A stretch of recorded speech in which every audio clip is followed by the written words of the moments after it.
Hi అండి. అందరికీ నమస్కారం. Welcome to my channel. ఈ వీడియోలో ఏపీ ప్రభుత్వ పెన్షనర్లందరికీ ఇప్పుడే అందిన తాజా వార్త. పూర్తి వివరాలైతే వీడియోలో తెలుసుకుందాం. వీడియోని ఎక్కడ గాని స్కిప్ చేయకుండా ఎండ్ వరకు చూడండి. అప్పుడే ఇన్ఫర్మేషన్ పూర్తిగా అర్థమవుతుంది. వీడియో చూస్తున్న ప్రతి ఒక్కరు వీడియోకి లైక్ చేయండి ఫ్రెండ్స్. ఈ వీడియోని తోటి ఉద్యోగ పెన్షన్ మిత్రులతో అయితే షేర్ చేయండి. కొత్తగా మన ఛానల్ చూస్తున్నవారు సబ్స్క్రైబ్ చేసుకోకుంటే వెంటనే మన ఛానల్ని సబ్స్క్రైబ్ చేసుకోండి. దీని ద్వారా నేను చేసే లేటెస్ట్ వీడియోస్ అన్ని మీ వరకు రీచ్ అవుతాయి. ఇక ఆలస్యం చేయకుండా వివరాల్లోకి అయితే వెళ్ళిపోదాము. ఫ్రెండ్స్, ఇక విషయానికి వచ్చినట్లయితే పెన్షనర్లు లైఫ్ సర్టిఫికేట్ సబ్మిట్ చేసిన తర్వాత మరియు చేసేటప్పుడు జాగ్రత్తలండి.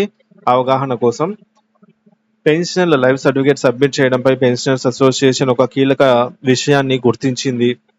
అదేంటంటే పెన్షన్ లైఫ్ సర్టిఫికేట్ సబ్మిషన్ మరియు కాలం చేసిన పెన్షనర్ల వివరాలను సకాలంలో అధికారులకు తెలియజేయడం అత్యంత కీలకమండి.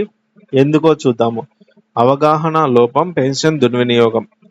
గత ఏడాది ఫిబ్రవరి 20న ఒక family pensioner digital life certificate ఆన్లైన్లో సమర్పించారు. అయితే 2024 మార్చిలో ఆమె కాలం చేశారు. కానీ ఆమె వారసులు ఈ విషయం సబ్ ట్రెజరీ అధికారులకు తెలియజేయకుండా పెన్షన్ డ్రా చేస్తూ వచ్చారు. ఇది చట్టపరమైన సమస్య. ఈ విధంగా చనిపోయిన వ్యక్తి పేరుతో పెన్షన్ తీసుకోవడం అనేది చట్ట విరుద్ధం. ఇది క్రిమినల్ కేసుకు దారితీసే అవకాశం ఉంది. సబ్ ట్రెజరీ అధికారులకు మరణ వివరాలను తెలియజేయకపోవడం నేరం. వారి పేరున పెన్షన్ కొనసాగించడంతో పాటు బ్యాంకు ఖాతా నుంచి ఏటీఎం ద్వారా డబ్బు డ్రా చేయడం కూడా నిబంధనకు విరుద్ధం. ఇలాంటి వ్యవహారాలలో పెన్షన్ తీసుకున్న మొత్తం తిరిగి రికవరీ చేయబడుతుంది. పోలీసు కేసు, కోర్టు విచారణలో చిక్కుకునే ప్రమాదం కూడా ఉంది.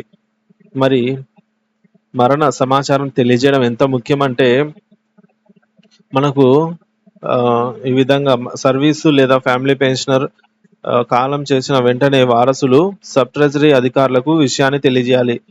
అది తెలియజేసిన వెంటనే పెన్షన్ నిలిపివేయబడుతుంది. అర్హత కలిగిన వారసులకు నిబంధనల మేరకు లాంగ్ టర్మ్ అరియర్స్ మరియు ఫ్యూనరల్ ఛార్జీలు చెల్లించబడతాయి. అర్హత కలిగిన వారసులు ఉన్నట్లయితే ఫ్యామిలీ పెన్షన్ వారి పేరున మళ్ళీ ప్రారంభించబడుతుంది. సో ఈ విధంగా ముఖ్యమైన ప్రాసెస్ అండి ఇది. సో లైఫ్ సర్టిఫికేట్ సబ్మిషన్ పై అవగాహన కల్పించడం అవసరం. ఇలాంటి సంఘటనలు పునరావృతం కాకుండా పెన్షనర్లకు తగిన అవగాహన కల్పించాలి. లైఫ్ సర్టిఫికేట్ సమర్పించకుండా పెన్షన్ తీసుకోవడం అనైతికం. లైఫ్ సర్టిఫికేట్ సబ్మిట్ చేయమని పెన్షనర్లు మార్చి చివరి తేదీ వరకు ముందుగా సబ్ ట్రెజరీ అధికారులను సంప్రదించి మాన్యువల్ గా సమర్పించాలి. లైఫ్ సర్టిఫికేట్ సమర్పించని వారి పెన్షన్ ఏప్రిల్ నుంచి నిలిపివేయబడుతుంది.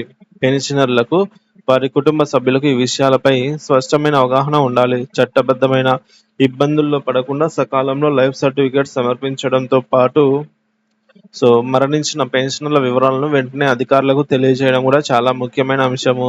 ప్రభుత్వ నిబంధనలు పాటిస్తూ పెన్షన్ విధానాన్ని పారదర్శకంగా కొనసాగించడం అందరి బాధ్యత.